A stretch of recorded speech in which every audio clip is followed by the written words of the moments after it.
విశ్రాంతినిచ్చెడు దేవా శ్రమలెల్ల తీర్చుమయా విశ్రాంతినిచ్చెడు దేవా శ్రమలెల్ల తీర్చుమయా సిలువాయే నా ఆశ్రయము హాయిగా నచటుండెదను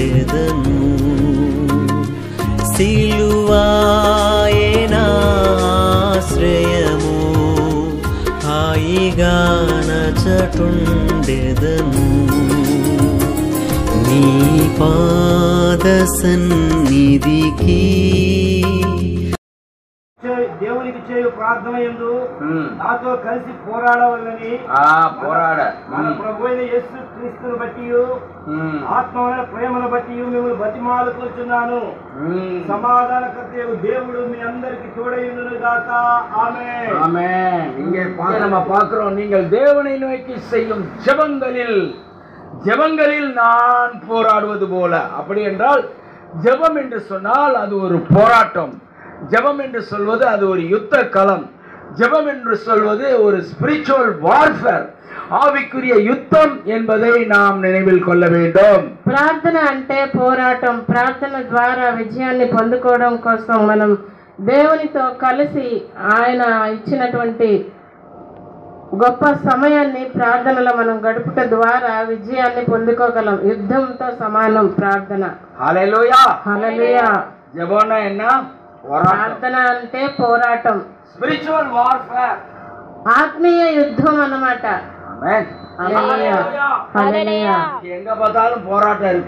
ఇప్పుడు ఈ దినాల్లో మనం ఎక్కడ చూసినా పోరాటాలే ఉన్నాయి.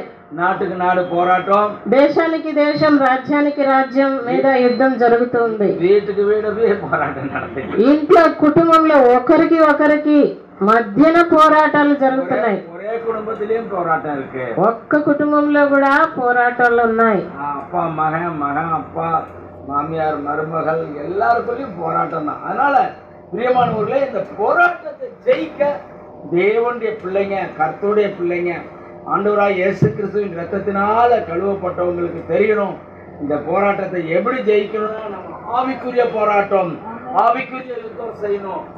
அது ஜெபம் என்பதை அறிந்திருக்க வேண்டும்.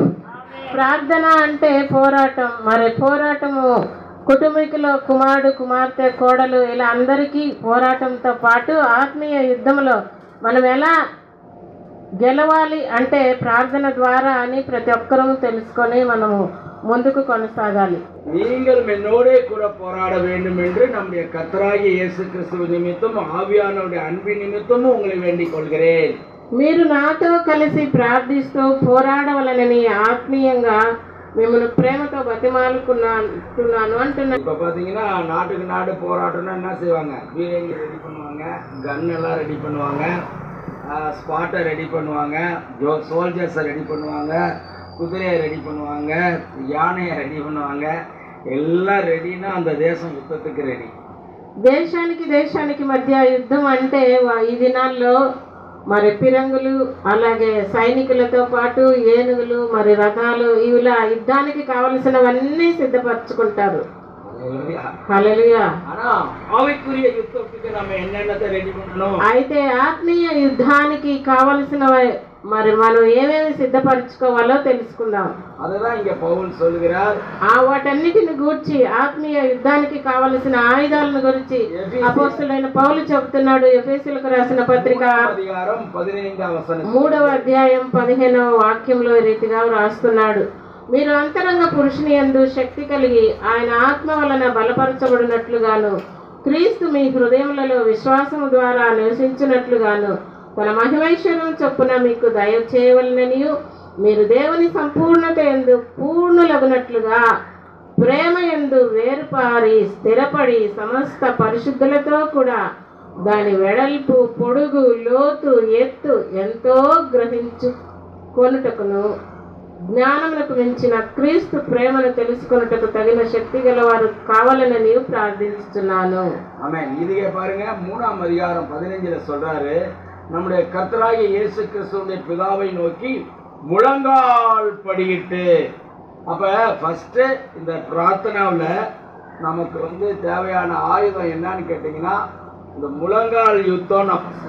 ఈ ఆత్మీయ పోరాటంలో మనము తండ్రితో ప్రార్థించాలంటే మొదట మనకు ఉండవలసిన అనుభవం మోకాళ్ళ ప్రార్థన అనుభవం. ఆమేన్ ఆమేన్. ప్రేయర్ எப்படி செய்யணும்? ప్రార్థన ఎలా చేయాలంటే முழங்கால் படியிட்டு செய்யணும். మోకరించి ప్రార్థించాలండి. హల్లెలూయా. ఇక పాருங்க, నన్ను గమనించండి, మోకాళ్ళు ఎలా వేయాలో చూడండి దయచేసి. சாப்பிடுறதுக்கு என்ன செய்யறோம்? சமணங்கால் போட்டு உட்கார்றோம். మనం భోంచేయడానికి మరి పద్మాసనం వేసుకొని కూర్చొని భోంచేస్తాం. இப்பெல்லாம் டேபிள்ல உட்கார்ந்து சாப்பிடுறாங்க. ఇప్పుడు ఫ్యాషన్ ఏంటంటే టేబుల్ లో కూర్చొని తింటారు. கீழே உட்கார்ந்து சாப்பிடணும். అసలు భోజనం అంటే కింద కూర్చొని తినాలి. தலையில இருந்து கால் வரை எல்லா ఆర్గన్ஸும் சரியா இருக்கும், సాப்பிடணும். కింద కూర్చొని భోంచేస్తేనే మన శరీరంలోని అవయవాలన్నీ బాగా పనిచేస్తాయి. నరాలు, కీళ్ళు, మొత్తం మన శరీరంలోని అవయవాలు.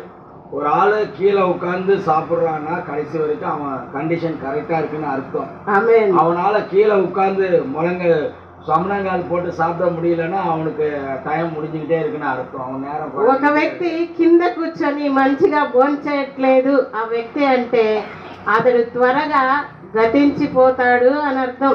టేబుల్లో కుర్చీల్లో కూర్చొని కాళ్ళ మీద కాళ్ళు వేసుకొని చాలా మంది భోంచేస్తున్నారంటే వాళ్ళ కాలం సమీపిస్తుంది అని అర్థం. அந்த மாதிரி ஒரு விசுவாசி முழங்கால் படிக்கிட்டு ஜெபிக்க என்னால முடியலன்னு சொன்னா அவனும் கூட ఆవికుర్య வாழ்க்கையில సెత్తుతాன்னு అర్థం. அவனும் సీக்கிரமா కల్లరై నోకి పోయితే. ఒక వ్యక్తి కింద భోజనం చేయడానికి ఎలా కూర్చోలేడో ఆ రీతిగా ఆత్మీయంగా ప్రార్థించడానికి, దేవునికి మొరపెట్టడానికి మోకరించలేనటువంటి వాడు ఆత్మీయతలో చచ్చిన వాడు, త్వరగా చస్తాడు అనడానికి గుర్తే వాడు మోకాళ్ళు వేయడు.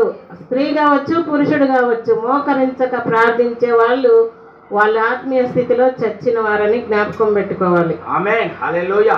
ఆమేన్. హల్లెలూయా. ஜெபிக்க வைக்கிறதே கஷ்டமா இருக்கு. ஆனா முழங்கால் படிக்கிட்டு ஜெபிக்க வைக்கணும்னா அதுதான் உண்மையான ஜெபம். ప్రార్థన చేయాలంటేనే, చేయించాలంటేనే కష్టం. అందులో మోకరించి ప్రార్థింప చేయడం అంటే మరీ కష్టంగా ఉంటుంది. అదే అసలైన ప్రార్థన, అలా చేయించడమే. தமிழ்நாட்டில் ஒரு ஊழியக்காரர் இருக்கிறாரு, அவர் பேர் மோகன் சி லாசரஸ். அவர் என்ன பண்ணுவாருன்னு கேட்டீங்கன்னா முழங்கால் படிக்கிட்டு ஜெபிப்பார். తమిళనాడులో ఒక సేవకుడు ఉన్నాడు. ఆ దైవ సేవకుని పేరు మోహన్ సి లాజరస్ గారు. ఆయన ఎప్పుడైనా మోకరించే ప్రార్థిస్తాడు. తనతో ఉన్న వారందరినీ మోకరింపజేస్తాడు. அவருடைய ஊழியம் இன்னைக்கு வளர்ந்துருக்கு, ఆయన உலகம் முழுவதும் இருக்கு அப்படின்னு சொன்னா அதுக்கு ஒரே ஒரு காரணம், அவர் ஆரம்ப நாட்களிலிருந்தே ஒரு ஜெப வீரனாய் காணப்படுகிறார். ఆయన పరిచర్య దేశమంతటా వ్యాపించి ఉన్నది, విస్తరించి ఉన్నది అని చెప్పుతున్నారు జనులు. దీనికి ఒకే ఒక కారణం, మోకాళ్ళ ప్రార్థన, ప్రార్థన, ప్రార్థన. அவருடைய கூட இருக்கிறவங்களும் அவர்கிட்ட இருக்கிற அந்த ஜெப ஆவியை பெற்றிருக்கிறாங்க. அவங்களும் விண்ணப்பத்தின் ஆவியை, வேண்டுதலின் ஆவியை, முழங்காலினுடைய நிக்கிற கிருபையை பெற்றிருக்கிறாங்க. அதுதான் அவருடைய ஊழியத்தினுடைய வெற்றியினுடைய రహస్యం. ఆయన ప్రార్థిస్తూ మోకరించి ప్రార్థించడమే కాకుండా తనతో ఉన్న వారందరూ ఆయన పొందుకున్న ప్రార్థన ఆత్మను వారందరూ పొందుకొని ప్రార్థిస్తూ ఉంటారు. అందుకే ఆయన పరిచర్య అంతా అభివృద్ధి చెందింది. దానికి రహస్యం మోకాళ్ళ ప్రార్థన. அவர் பாத்தீங்கன்னா தமிழ்நாடு முழுவதும் ஆசீர்வாதமான தமிழ்நாடுன்னு சொல்லிட்டு தமிழ்நாடு முழுவதும் போவார். போகும்போது வண்டியில் எடுத்துக்கிட்டு வண்டியை 2 பஸ்ஸை ரெடி பண்ணி அதில் விசுவாசிகளை ஏற்றிக்கிட்டு ஒவ்வொரு டிஸ்ட்ரிக்டாக போயிட்டு காலையிலேருந்து 6 மணிலேருந்து சாயங்காலம் 6 மணி வரைக்கும் டிரைவர் வண்டி ஓட்டிக்கிட்டே இருப்பான். அந்த டிஸ்ட்ரிக்ட் முழுவதும் கையை நீட்டி ஜெபம் பண்ணிக்கிட்டே வருவாங்க. 2 பஸ்ஸு நிறைய ஆட்கள் இருப்பாங்க, ஜெபம் பண்ணிக்கிட்டே இருப்பாங்க. 2 బస్సులు తీసుకొని ఆ తమిళనాడు రాజ్యం అంతటా ఉదయం మొదలుకొని 2 రోజులు ఆయన బస్సులో, అనగా 2 బస్సులో ఆయనతో పాటు అనేక ప్రార్థన వీరులు వెళ్తారు. వాళ్ళు అందరూ చేతులు చాపి ఆ యొక్క రాజ్యంలోని జనులందరి కొరకు, ప్రాంతాల్లోని వారి కొరకు ప్రార్థిస్తూ ఉంటారు. அவரை பாத்தீங்கன்னா 12 மணி நேரம் உபவாச ஜெபம் நடத்துவாரு. ఆయన 12 గంటల ఉపవాస ప్రార్థనను జరిగిస్తారు. காலையில 8 மணிக்கு ஆரம்பிச்சா ராத்திரி 8 மணி வரைக்கும் உபவாசம் போய் ఉదయం 8 గంటలకు ప్రారంభిస్తే రాత్రి 8 గంటల వరకు ఈ ఉపవాస ప్రార్థనలు ఆయన కొనసాగిస్తారు. அதிகமா பிரியமானவர்களே, அவர் மாசத்துல ஒரு நாள் கடைசி சனிக்கிழமை உபவாச ஜெபம் நடத்துவாரு. அப்பயும் பாத்தீங்கன்னா காலைல 9 மணில இருந்து சாயங்காலம் 4-5 மணி ஆகும். அவர் ஆளா ஸ்டேஜ்ல 9 மணிக்கு வந்து உட்காருவார். த ஃபர்ஸ்ட் பர்சன் அவர் இருப்பார். 9 மணிக்கு அவர் வர்ற காரணத்தால அண்ணன் வந்துட்டாருன்னு சொல்லி அண்ணன் அந்த டீம்ல இருக்கிற அத்தனை பேரும் 100 பேர் பக்கம் அவர் கூட இருக்கிறாங்க. அவ்வளவு பேரும் 9 மணிக்கு ரெடியா இருக்கும். ஏன்னா அண்ணனே வர்றாருன்னு அத்தனை பேரும் நாப்படான்னு ஓடியாருவாங்க. அது மாத்திரம் இல்ல, அவர் கூட இருக்க வாலண்டியர்ஸ் 200-300 பேர் ரெடியா இருப்பாங்க. அது மாத்திரமில்ல, ஜனங்கள் ஆயிரக்கணக்கான ஜனங்கள் வர தொடங்குவாங்க. வாலண்டியர்ஸ் அவங்க வேலையை பார்ப்பாங்க. உதுக்கார வைக்கிறது, ஒழுங்க வைக்கிறது எல்லாம் பண்றத வாலண்டியர்ஸ் பார்ப்பாங்க. இதுக்கு எல்லாத்துக்கும் காரணம் என்னன்னா, ஒரு மனுஷன் தன்னை ஜெபத்துக்காக அர்ப்பணித்து அவங்களுக்கு முன்னாடி முன்மாதிரியா வாழ்ந்து காட்டுகிற ஒரே காரணத்தின் நிமித்தம் அந்த டீம் முழுவதும் நடுங்குகிறது. அவரை சுற்றிலும் இருக்கிற ஆயிரக்கணக்கான 50,000 1,00,000 பேரும் அதே ஜெப வாயுவினாலே நடத்தப்படுகிறார்கள். హల్లెలూయా. ప్రార్థన ప్రారంభం అనగానే మొట్టమొదట ఆ దైవజనుడు ఆయన ముందుగా 9 గంటలు అంటే 9 గంటలకు ముందుగానే వచ్చి కూర్చొని మోకరించి ప్రార్థిస్తాడు. ఆయనతో ఉన్న టీం దాదాపు 100 మంది ఉన్న ఆ 100 మంది వెంటనే ఆయనతో కలిసి మోకరించి ప్రార్థిస్తారు. 200 మంది వాలంటీర్స్ ఉంటారు. వాళ్ళు వచ్చే వాళ్ళని ఎక్కడ కూర్చోబెట్టాలో వాళ్ళని డిస్టర్బెన్స్ లేకుండా చూసుకుంటూ వాళ్ళు కూడా కలిసి ప్రార్థిస్తూ ఉంటారు. ఆ ఒక్క మనుషుని ప్రార్థన, తను సమర్పించుకున్న సమర్పణ అనగా ప్రార్థించడం కొరకు తను పొందుకున్న ఆత్మశక్తిని అనేకులు వారు పొందుకొని ఇలా వారి పరిచర్యలు ఆశీర్వదించి అభివృద్ధి చెంది ఉంటున్నాయి. இங்க பாருங்க, அஜிகானே கானே गाइबो जिसुरजो क्रुसेर बेता सोई कुकी जोई कोरे कोले जिरोबे ओई क्रुसेर बेता सोई कुकी जोई कोरे कोले जिरोबे जोई और बोई नाई बोई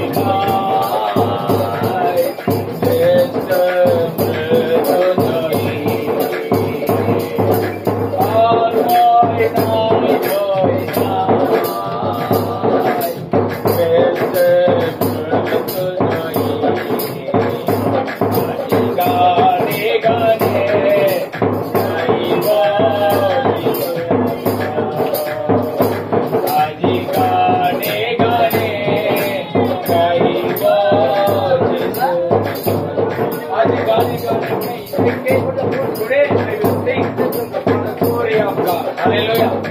गाइबो जिसुरजो क्रुसेर बेता सोई कुकी जोई कोरे कोले जिरोबे மரணத்தை வென்றவராக, சாபத்தை வென்றவராக, அவர் வெற்றி சிறந்தவராக உயிர்த்தெழுந்தார். ஹalleluya, ஹalleluya. और बोई नाய் கிறிஸ்து ஜெய். இயேசு கிறிஸ்து உயிர்த்தெழுந்தார். அதனால நமக்கு பயம் இல்லை. ஹalleluya, ஹalleluya, ஹalleluya, ஹalleluya. Thank you Jesus. இன்றைக்கு நம்ம பாடி கர்த்தரை துதிக்கிறோம். விசேஷமா நீங்க எல்லாம் தெலுங்கு மக்கள் ரொம்ப நல்லா பாட்டு பாடுறீங்க, நல்லா துதிக்கிறீங்க. எங்கள் வீட்டில் 3 நாள் 1 வாரம் பாட்டு சத்தமாக தான் இருந்தது. இந்த டீம் இருந்த நாட்களில் அதிகமாக பாடிக்கிட்டே இருந்தாங்க. காலையிலையும் சாயங்காலமும் ஜபம் நடந்துகிட்டே இருந்துச்சு. அதெல்லாம் எங்களுக்கு பெரிய ஒரு சந்தோஷமா மகிழ்ச்சியா இருந்தது. ఆమేన్, హల్లెలూయా, హల్లెలూయా. జేఆర్పీఎం టీం వారు స్వార్థకు మా ఇంటికి వచ్చినప్పుడు మా గ్రామానికి మా ఇంట్లో అనుదినం ఉదయం మరియు రాత్రికాల సమయంలో దేవుని స్తుతిస్తూ పాటలు పాడి, మరి ముఖ్యంగా తెలుగు వారు మీరు మంచిగా బాగా దేవుని స్తుతిస్తారు. పాటలు చాలా బాగుంటాయి. మాకు చాలా సంతోషంగా ఉన్నింది ఆ 10 రోజులు కూడా.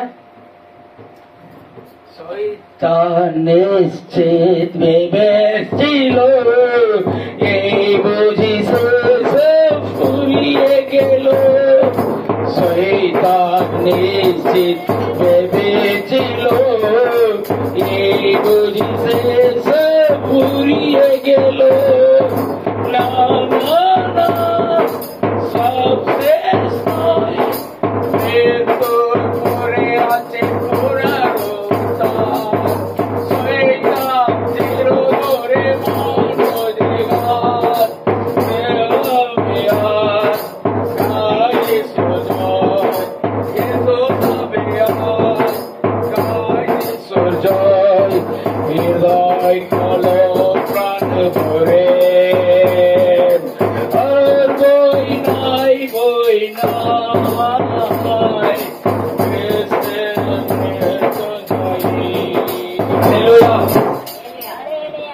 அப்ப 92ல நான் ஊழியத்தை ஆரம்பித்தேன். முதலாக 89ல இருந்து 92 வரைக்கும் பைபிள் காலேஜ் படிச்சுட்டு நான் வந்து ஊழியத்தை ஆரம்பிச்சேன்.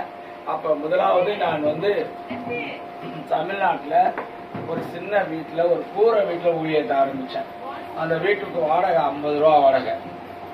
மழை பெஞ்சா ஒளியும், கீழே பார்த்தீங்கன்னா இந்த கருங்கருன்னு ஆயிடும். அப்படி ஒரு எளிமையான நிலையில தான் நான் ஊழியத்தை முதல் ஆரம்பிச்சேன். எனக்காக யாரும் எந்த ஸ்தாபனத்திலையும் நான் சேரல, எனக்கு உதவி கிடையாது. நான் ஆண்டவரை பார்ப்பேன், ஜெபிப்பேன், அந்த கூரை வீட்டில் இருப்பேன். நானும் எங்கள் அம்மாவும் அந்த வீட்டில் தங்குவேன். ஆமாம், இப்படிதான் இந்த ஊழியம் ரொம்ப எளிமையாக ఆరంభించబడ్డది. 89 నుండి 92 వరకు అనగా 4 సంవత్సరాలు ట్రైనింగ్లో దేవుని పరిచర్యలో ఎలా ఉండాలో నేర్చుకున్న తర్వాత సేవ ప్రారంభించాను తమిళనాడులో. ఒక చిన్న పూరే పాకలో 50 రూపాయలు అద్దె ఆ దినాల్లో. ఆ గుడిసెలో నేను మా అమ్మ ఉండి దేవుని పరిచర్య చేసేవాళ్ళం. అయితే నాకెవ్వరు స్పాన్సర్ లేరండి, నేను ఎవ్వరిని అడిగి దేవుని పని ప్రారంభించలేదు. అలా నా పరిచర్య కొనసాగిస్తూ వచ్చాను. నా ఊழியத்தை முழு நேரமா ஆரம்பிச்ச போது எனக்கு వయసు 24 వయసు. సేవ ప్రారంభించినప్పుడు నాకు అప్పుడు 24 సంవత్సరాలండి. ఆమె నాందర కిరువైల ఇతనే వర్షం 34 44 54 35 వర్షத்துக்கு மேல కర్తరని ఆయన మీతో చెప్పినది చేయుడి. హల్లెలూయా. ప్రియమైన దేవుని బిడ్డలమైన మనము దశమ భాగం అనే ప్రార్థన మనలో ఉండాలి. అది దశమ భాగం ఎవరిది? దేవునిది. మరి ఇంకో విషయం కూడా ఉంది, ఏందో తెలుసా? దశమ భాగం ఇచ్చిన తర్వాత నీది కూడా ఇచ్చి ఘనపరచాలంట. హల్లెలూయా. మరి నీ సమయాన్ని ఏమన్నా ఇస్తున్నావా? నువ్వు దావీదు ఒక మాట అంటాడు, ఏంటిది? నా గిన్నె నిండి పొర్లి పారుచున్నది అంటాడు. అవునా కదా? ఇది కీర్తన గ్రంథంలో ఉంటది. మీకు అందరికీ తెలుసు, మీరందరూ చదివి ఉంటారు, విని ఉంటారు. అవునా కదా? మరి గిన్నె నిండడం అంటే దశమ భాగం కంప్లీట్ చేసేసారు, అయిపోయింది. పొర్లి పారాలంటే, అభిషేకం మీ మీదికి దిగి రావాలంటే స్నానం చేస్తే కొన్ని నీళ్ళు ఇక్కడ పోసుకుంటే సరిపోతుందా? అయిపోయింది కదా, ఇక్కడ కొంచెం పోసుకుంటే స్నానం అయిపోద్దా? కానీ ఒళ్ళు నిండా మొత్తం తడిచి దిగిపోవాలి మొత్తం మైలంతా. అట్లాగే నువ్వు చేసే ప్రార్థన దశమ భాగం అనేది నీ గిన్నె నిండినట్టు. నీ సమయం ఏమైనా దేవునికి ఇస్తే అది గిన్నె నిండి పొర్లి పారుతుంది. హల్లెలూయా. ఏ బాగు లేకుండా నువ్వు ఇతరులకు చెప్తే వారు ఎలా వింటారనుకుంటున్నాం మనం? అవునా కాదా? ఇది నాకు దేవుడు చూపిన దర్శనం. మీరేమని అనుకోండి, బాబు నువ్వంతా బాగానే నన్ను కూడా గణపరుస్తున్నావు, నీ శత్రువుని కూడా ప్రేమించుస్తున్నావు, కానీ అన్నీ చేస్తున్నావు, కానీ నువ్వే సరలేవు కదా బిడ్డ, నువ్వే సరలేవు కదా బిడ్డ అని నన్ను తన మెల్లనైన చంద్రనైన స్వరముతో మాట్లాడితే, అప్పుడు నేను అడిగాను, ప్రభువా నన్ను కనికరించయ్యా. నిజమే ప్రభువా, నేను అన్ని విషయాల్లో నిజమే అనుకుంటున్నాను, కానీ నన్ను నేను తగ్గించుకోలేకపోతున్నానేమో ప్రభువా అని. చాలా ఇది తర్వాత మళ్ళా ఒకటి మిమ్మల్ని అడగాలి. 12 మంది శిష్యులు ఉన్నారు ప్రభు కదా, అప్పగించాడు కదా. ఏంటిది? మీరు వెళ్ళి అంటే ఆయన చనిపోయి తిరిగి లేచిన తర్వాత అన్నాడు. కానీ ఇద్దరిద్దరు వెళ్ళండి, ఇద్దరిద్దరు వెళ్ళి మీరు దయ్యముల మీద అధికారం ఇస్తున్నా, రోగుల మీద అధికారం ఇస్తున్నా, అన్నిటి మీద మీకు అధికారం ఇస్తున్నా, వెళ్ళండి అన్నారు. పరిచర్య చేశారా చేయలేదా? చేసిందని వాక్యం చెప్తుందా చెప్పట్లేదా? చెప్తుంది కదా. స్తోత్రం.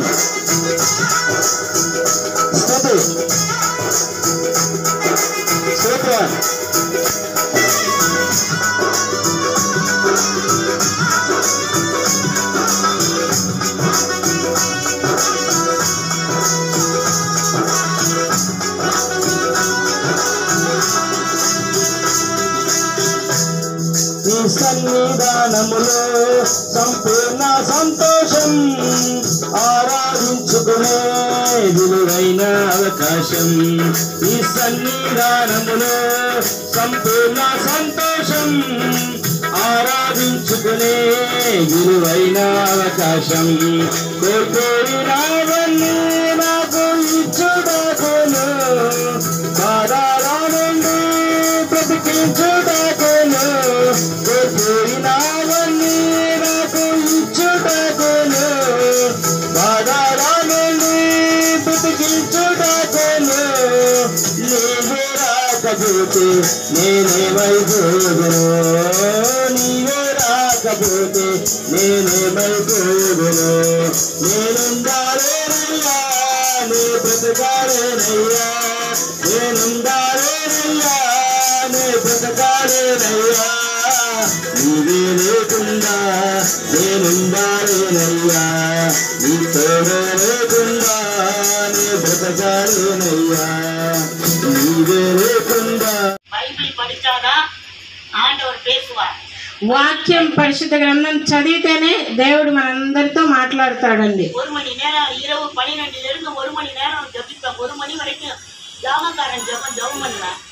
నేను ప్రార్థన చేసేట్టుగానే దాదాపు விடிய காலம் 1 గంట సేపు ప్రార్థన చేస్తూ మరి వీడియో కాల్లో కూడా ప్రార్థన చేస్తూ అనేకుల కొరకు ఈ రీతిగా నేను ఉంటున్నాను. மார்னிங் 3ல இருந்து 5 வரைக்கும் ஜெபம் பண்ணுவேன். ఉదయ కాలమున తెల్లవారుజాము 3 గంటల నుండి 5 గంటల వరకు ప్రార్థన చేసుకుంటాను. 60வது ஏசாயா 60 வந்து என் வாழ்க்கையில பலிக்கணும் ஆண்டவரேன்னு கேட்பேன். నేను దేవుణ్ణి అడుగుతాను, యెషయా గ్రంథం 60వ అధ్యాయంలోని వాక్యం నా జీవితంలో ఫలించాలి ప్రభువా. ఎందుకంటే దేవుని వాక్యం అంటుంది, లెమ్ము వెలుగు నీ మీద ఉదయించింది, లేచి ప్రకాశించుము అన్న వాక్యం. எழும்பி பிரகாசி ஒளி வந்தது, தேவனுடைய மகிமை உதித்ததென்று உம்முடைய மகிமை எப்பொழுதும் என்மேல் உதிக்கப்பட வேண்டும் ஆண்டவரேன்னு கேட்பேன். నీ వెలుగు నా మీద ప్రకాశించబడాలి ప్రభువా, నేను నీకై వెలిగించబడాలి అని నేను ప్రార్థన చేసుకుంటూ ఉంటాను. కానీ நான் ஜெபம் பண்ணிட்டு போனேன்னா பஸ்ஸில் இருக்கிறவங்களுக்குலாம் பேய் ஆடும்.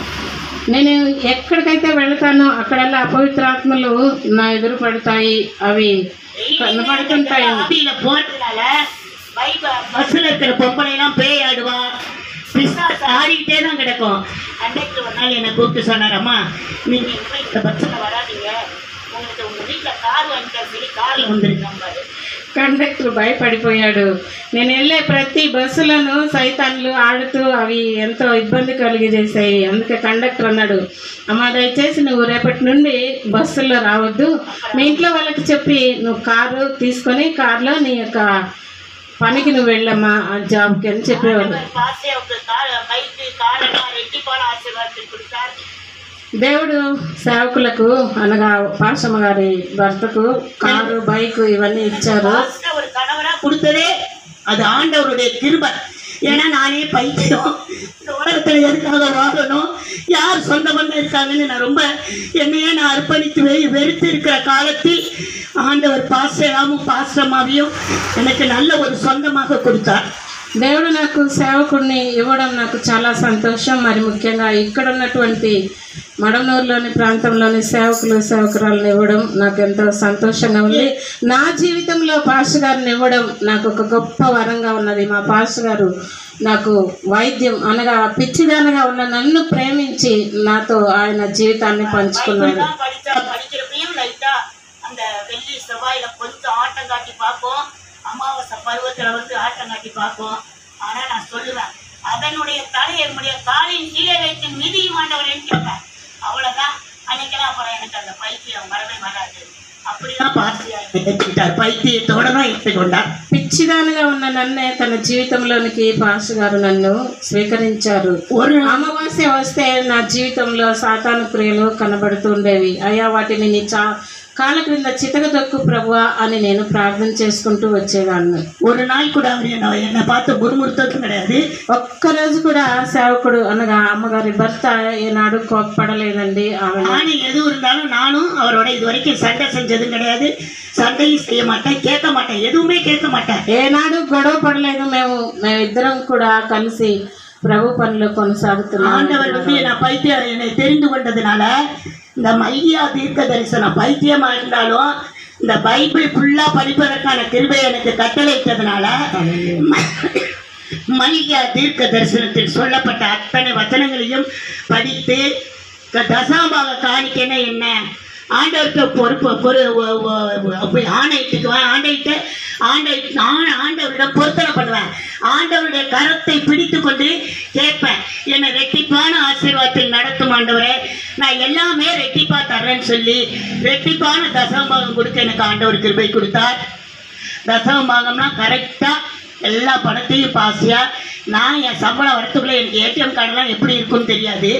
அவரே எல்லாமே வச்சுருப்பார். அவரே காணிக்கையெல்லாம் கொடுத்துட்டு வந்துடுவார். எந்த ஊழியக்காரங்களுக்கு கொட்டாய் போட முடியாமல் இருக்கோ அதெல்லாம் போட்டு கொடுத்துட்டு சேர்லாம் வாங்கி கரையெல்லாம் போட்டுட்டு எங்கள் டிரைவர் தான் வந்து என்கிட்ட சொல்லுவான், ஐயா வந்து தாராளமாக தண்ணி பட்ட பாடம் ஒருத்தருக்கும் 5000 ரூபாய் கொடுத்து கொட்டாய் போட்டார் அப்படிமா.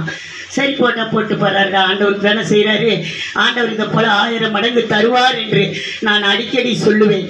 அந்த வார்த்தை என் மகனுடைய கல்யாணத்தில் நான் கண்ணார கண்டேன். హల్లెలూయా, దేవునికి స్తోత్రం. అమ్మగారు ఏం చెప్తున్నారంటే బైబిల్ గ్రంథం అంతా పూర్తిగా చదివాను. మరి ముఖ్యంగా మలాకి గ్రంథంలోని ప్రతి వచనాన్ని నేను చదివాను. అందులో దశమ భాగం గురించి ఎంతో స్పష్టంగా దేవుడు రాసించాడు. ఆ దశమ భాగాన్ని నేను జాబ్ చేసేప్పుడు దశమ భాగం దేవునికి ఇచ్చేదాన్ని. అయితే ఏటీఎం కార్డు నేను ఎన్నడూ చూడలేదు. పాస్టర్ గారు ఉన్నారు కదా, వాళ్ళ దగ్గర ఉంటుంది. అయ్యగారే దశమ భాగం అంతా అవసరతలో అక్కరలో ఉన్న సేవకులకు, సంఘాలకు, పరిచర్యకు కుర్చీలు కానివ్వండి, టేబుల్స్ కానివ్వండి, ఏమైనా కానివ్వండి అవి తీసిచ్చి అలా దేవుని గణపరుస్తూ వచ్చారు. కనుక ఆ సేవకుని కుటుంబంలో కుమారుడి వివాహంలో వారి ఇస్తూ వచ్చిన దశమ భాగం చేస్తూ ఉన్న పరిచర్యను బట్టి దేవుడు వీళ్ళు ఒక్క రూపాయి ఖర్చు పెట్టకుండా గొప్పగా ఘనంగా వీరి కుమారుడి వివాహం என் பையனையும் என் பொண்ணையும் ஆண்டவர் ஆசீர்வதித்ததை பார்க்குறப்ப நான் கொடுத்தது எல்லாம் 1000 மடங்கு திரும்ப திரும்ப திரும்ப கொடுத்தது மட்டும் இல்லாமல் என் மகனையும் அபரிவிதமாக ஆசீர்வதித்தார். హల్లెలూయా. నేను ఇచ్చిన దానికంటే 1000 రెట్లు దేవుడు నాకు ఇచ్చి నా కుమార్తెను, నన్ను మరియు మా కుటుంబాన్ని అంతటిని అధికముగా ఆశీర్వదిస్తూ వస్తున్నాడు ప్రభు. இப்போ 20 வயசுலயே என் மகன் நல்ல BBA படித்து MPA பண்ணிட்டு ஒரு பெரிய ஆபீசரா அவளுக்கு கர்த்தர் ஒரு கிருபையை கொடுத்திருக்கிறார். నా కుమార్తె ఇప్పుడు 21 సంవత్సరం జరుగుతుంది. అయితే ఆమె BBA చేసి మరి MBA చదువుతూ మధ్యలోనే తను జాబ్ చేస్తుంది. దాదాపు మంచి ఉద్యోగం అనగా జనరల్ మేనేజర్గా ఆమె ఒక పని చేస్తుంది. భక్తి ధనము వారికి లాభకరము కాదు. ఇంకోటి నీతి ఎక్కడ రక్షిస్తుంది? మరణము నుంచి రక్షిస్తుంది. దేవుడు మాట దీవించిన గాక. బైబిల్ గ్రంథంలో భక్తుని నీతి ఏం చేసిందంటే మరణం నుంచి రక్షించింది. ఆ వ్యక్తి పేరు ఎవరో తెలుసా? ప్రార్థన చేసినప్పుడు వెంటనే దేవుడు కృప చూపిస్తూ వచ్చాడు. బైబిల్ గ్రంథంలో అనేక మంది ఉన్నారు, కానీ స్వయంగా నువ్వు చనిపోతావు అని చెప్పినప్పుడు వెంటనే ప్రార్థన చేసినప్పుడు దేవుడు అతన్ని ఆయుష్ పొడిగించిన వాడుగా ఉంటూ ఉన్నాడు. మనకందరూ తెలిసిన వ్యక్తే. ఎవరు చెప్పండి? దేవుడు నమ్మాయి. 2వ దినవృత్తాంతముల గ్రంథము 32వ అధ్యాయము 31వ వచనము. అతని దేశము ఆశ్చర్యముగా అభివృద్ధితో గూర్చి విచారించి తెలుసుకున్నటకై బబులోను అధిపతులను అతని యొద్దకు పంపిన రాయబారులను విషయములో అతన్ని శోధించి అతని హృదయములో ఉద్దేశములను తెలుసుకున్న వాళ్ళని దేవుడు అతన్ని విడిచిపెట్టెను. దేవుడు ఆయుష్ పొడిగించాడు. మళ్ళీ ఏం చేశాడు? దేవుడు విడిచిపెట్టినట్టుగా మనం చూస్తూ ఉన్నాం. ఎందుకు విడిచిపెట్టాడు? ఆయుష్ పొడిగించిన ఆయన మళ్ళీ ఎందుకు విడిచిపెట్టాల్సి వచ్చింది? కారణం తెలుసా? చూడండి, ఆ కారణం పైన ఉంటుంది చూడండి. అదే 32వ అధ్యాయంలో 25వ వచనము చదవండి. రాజు అయిన హిజ్కియా 32వ అధ్యాయము 22వ వచనం 25వ వచనం 25. மகாபரிசுத்தமும் இரக்கமும் அன்பும் நிறைந்த நல்ல ஆண்டவரே, இந்த அருமையான நாளிலே ஆண்டவரே இந்த ஊழியத்திற்காக நமக்கு நன்றி செலுத்துகிறோம். పరిశుద్ధ పరిశుద్ధ పరిశుద్ధ ప్రభువా, వరదూతలైన నిన్వర్ణింప. దావీదు మహారాజు ఒక మాట చెప్తున్నాడు. 118వ కీర్తన 19వ వాక్యము 20వ వాక్యంలో దావీదు మహారాజు ఏమని చెప్పాడంటే, నేను వచ్చినట్లు నీతి గుమ్మములను తీయుడి, నేను వాటిలో ప్రవేశించి యెహోవాకు కృతజ్ఞతాస్తుతులు చెల్లించెదను. ఇది యెహోవా గుమ్మము, నీతిమంతులు దీనిలో ప్రవేశించెదరు.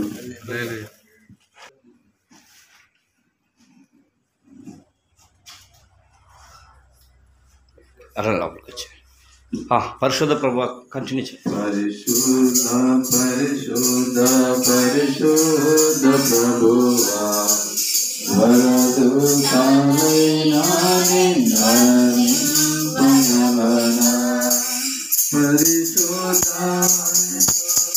పరిశుద్ధ పరిశుద్ధ పరిశుద్ధలైన నిన్వర్ణింపగలన. పరిశుద్ధ జనకుర పరమాత్మలు కూడా, పరిశుద్ధ జనకుర పరమాత్మలు కూడా, నరులను రక్షించు కరుణా సముద్ర,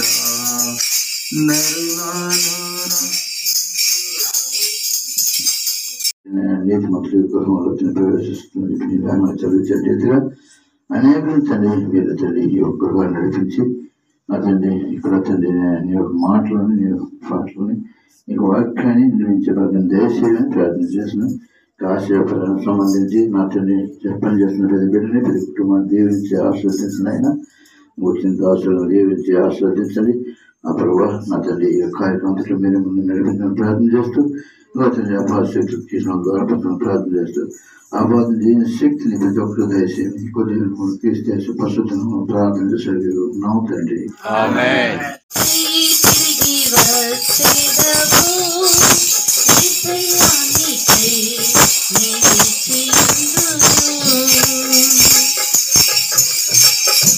గృహాన్ని బట్టి నీకు స్తోత్రాలు ప్రభువా. నీ ప్రేరేపణ చేత ఎంతమంది అయితే సహాయపడ్డారో సహాయపడిన వారందరినీ మీరు దీవించండి నాయన. ఏదేమైనా నీ పరలోక చిత్తాన్ని భూమి మీద నెరవేర్చండి. మా ఆలోచన మా ఉద్దేశాలు కావు, కానీ నీ ఉద్దేశాన్ని మీరు సఫలపరచండి. అనేకులు తరలి వచ్చి నీ సన్నిధిలో విశ్రాంతి తీసుకున్నట్టుకు, అనేకులకు ఆశీర్వకరంగా దీవెనకరంగా ఉంటూ సహాయం దాయించండి.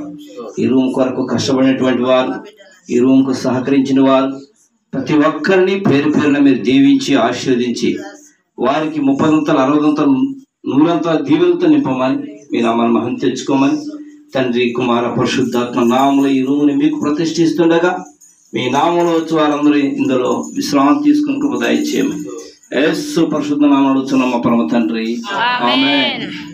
హల్లెలూయా. అందరికీ వందనాలు. మరి సర్వలోకమునకు నీవే దేవుడవు, సర్వవ్యాపి జ్ఞానం గల యెహోవా, సర్వలోకమునకు నీవే దేవుడవు.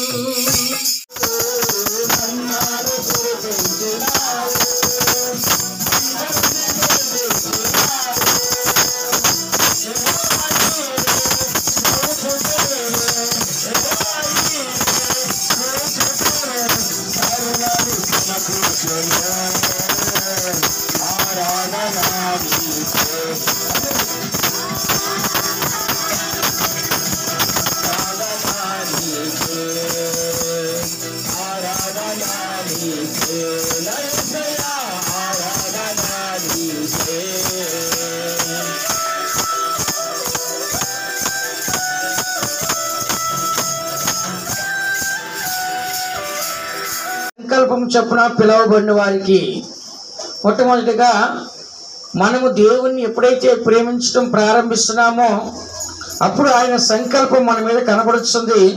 ఆయన మనల్ని ఏం చేస్తాడంటే తన ఎదుగు మనల్ని పిలుస్తున్నాడు. అందుకని దినాల్లో దేవుడే మనల్ని ప్రేమించాలి అని అనుకోవటం కాదు, కానీ దేవుణ్ణి మనము కూడా ప్రేమించాలి. కారణం ఏంటంటే దేవుడే మనల్ని కలగజేశాడు. ఆయన పోలికని ఆయన స్వరూపాన్ని ఇచ్చాడు.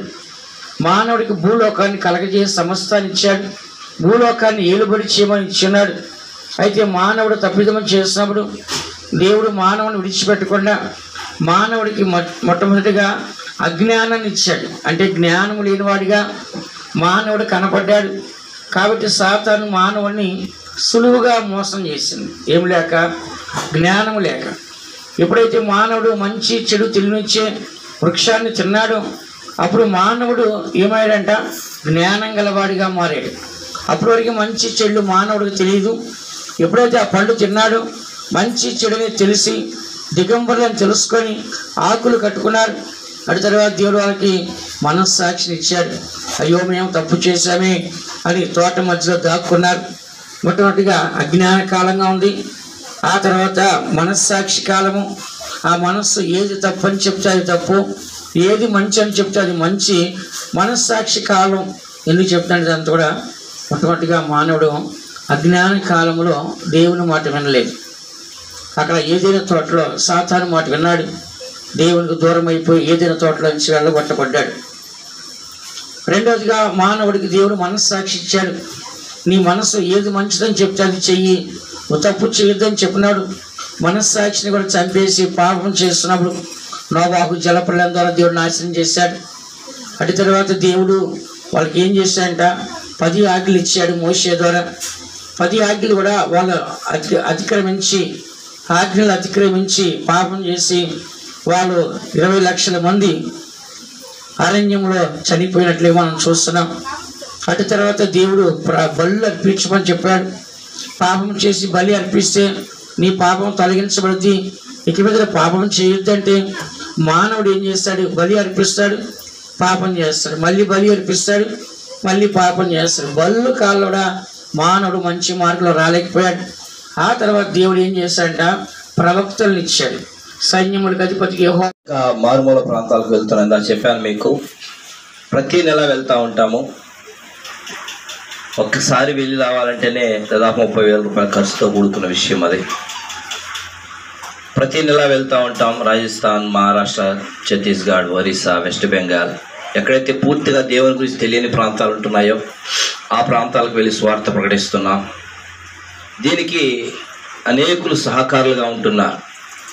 ఈరోజు నేను వేసుకున్న ప్యాంట్ షర్ట్ కానీ, మా సిస్టర్స్ వాళ్ళు వేసుకున్నటువంటి డ్రెస్సులు కానీ నా ఒక సిస్టర్ స్పాన్సర్ చేశారు.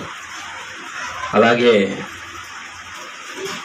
బెంగళూరు నుంచి సిస్టర్స్ వాళ్ళు కొంత హెల్ప్ చేస్తూ వస్తున్నారు. కార్పొరేషన్ పనికి వెళ్తున్నా కూడా వాళ్ళు ఈ సేవా పరిచర్య ముందుకు సాగించాలని సహాయం చేసేటువంటి వారు ఉన్నారు. అలాగే బ్యాంక్ మేనేజర్గా ఉంటూ రిటైర్ అయినటువంటి వారు కూడా మరి వారి డబ్బులు పింఛన్లు వచ్చినప్పుడు కూడా అవి కూడా ప్రభు కొరకు దేవుని సేవ కొరకు సాగాలని సహకరించే వారు ఉన్నారు. డాక్టర్ జాబ్ చేస్తూ వారికి వచ్చిన దాంట్లో కొంత కానుకిచ్చి సువార్త జరిగించండి అని చేసేటువంటి వారు ఉన్నారు. ఇలా చెప్పుకుంటూ పోతే ఎంతోమంది వారి యొక్క సహాయ సహకారాలు ఇస్తూ ఉన్నారు. ప్రాముఖ్యంగా ఒక పెద్ద ఆయన అయితే హాస్పిటల్ బెడ్ మీద ఉన్నప్పుడు కూడా ఇంకా అంతసేపట్లో ఆయన చనిపోతాడు. అప్పుడు కూడా ఆయన కానుకిస్తున్నాడు. నేను వద్దని ఎంత చెప్పినా ఆయన అన్నాడు, నేను నీకు ఇవ్వట్లేదు, దేవుని కొరకు ఇస్తున్నాను. ఇలాగా అనేకుల యొక్క సహకారం, దేవుని బిడల సహకారంతో, దేవుని యొక్క ఆశీర్వాదంతో అనేక ప్రాంతాలకు సువార్త ప్రకటించడానికి, అనేక సంఘాలు కట్టడానికి, అలాగే ఈ యొక్క ఆశ్రయపుర వార్షికోత్సవాలు జరిగించడానికి దేవుడు కృప చూపించేందుకు ఎంతైనా మేము రుణగ్రస్తులమైంటూ ఉన్నాం దేవునికి. ఈ సమయంలో మరి ఈ యొక్క కార్యక్రమాన్ని ఎవరి చేత జరిగించాలి అని మేము ప్రార్థన చేసుకుంటున్నప్పుడు మరి మాకు సన్నిహితురాలుగా ఉన్నటువంటి పరిమళ సిస్టర్ని అడిగినప్పుడు మరి అయ్యగారి పేరు చెప్పారు. మరి అయ్యగారు వాస్తవం నాకు తెలియదు. వెంటనే అయ్యగారికి కాల్ చేయడం, నేను కూడా అయ్యగారికి తెలియదు, ఇదే ఫస్ట్ సారి మీ అందరిని కలవడం. దేవుని మహాకృపను బట్టి అడగంగానే అయ్యగారు కూడా ఒప్పుకోవడం మాకు ఎంతో సంతోషం. మరి చక్కటి వాక్యాన్ని అందించిన అయ్యగారికి మరి ఆశ్రయపురం తరఫున, జిఆర్పిఎం మినిస్ట్రీ తరఫున మా హృదయపూర్వక వందనాలు, ధన్యవాదాలు తెలియజేస్తున్నా. రాష్ట్రం గారు దయచేసి త్వరగా రావాలి. తెలంగాణ మహారాష్ట్ర ప్రాంతం నుంచి ఇంత దూరం వచ్చారు. వెస్ట్ బెంగాల్ నుంచి కూడా నిన్నటి వరకు అంటే ఇవాళ ఉదయం వరకు ఉన్నారు వాళ్ళు, వేరే ప్రోగ్రాం ఉందని ఇవాళ వెళ్ళారు వాళ్ళు. భార్యాభర్తలు ఇద్దరు వచ్చారు, వారికి కూడా మా హృదయపూర్వక వందనాలు. అలాగే మహారాష్ట్ర ప్రాంతం నుంచి తెలంగాణ బోర్డర్లో ఉన్నటువంటి బెజ్జూరు మండలం నుంచి మార్తడి గ్రామం నుంచి వచ్చినటువంటి శ్యామ్ పాస్టర్ గారికి వారి బృందానికి నా హృదయపూర్వక వందనాలు తెలియజేస్తూ ఉన్నాను. అలాగే మేము పిలిచిన వెంటనే వచ్చిన వారందరికీ కూడా నా హృదయపూర్వక వందనాలు. ఈ యొక్క సేవకు సహకరిస్తున్న వారు ఎంతోమంది ఉన్నారు. వారు సహకరించాలి అంటే అనేక మంది పాస్టర్ల ప్రార్థన. ఊరికి ఎవరు సహకరించారు, ఎవరు రూపాయి ఊరికి ఎవరు. ఎంతోమంది పాస్టర్లు ప్రార్థన చేస్తున్నారు ఈ సేవ కొరకు. ఎందుకంటే వారి సేవలో వారే బిజీగా ఉంటారు, వాళ్ళు ఎక్కడ సహాయం చేయగలరు. అందుకని వాళ్ళు ఒకటే అన్నారు, బ్రదర్ మీకోసం మేము తప్పక ప్రార్థన చేస్తాం, మీరు వెళ్ళి చేయండి అని. మా మీద ఎన్ని కేసులున్నా, ఎన్ని అటెంప్ట్స్ జరిగినా దేవుడు కాచి కాపాడి భద్రపరిచి ఇంతవరకు నడిపించాడు. అందుకై దేవునికి స్తుతి, ఘనత, మహిమ, ప్రభావం చెల్లిస్తున్నా. మరి దైవ సంభూతులుగా దేవుడు మన మధ్యకి పంపించినటువంటి సేవకుల్ని గణపరిచి దేవుని నామాన్ని గణపరుద్దాం.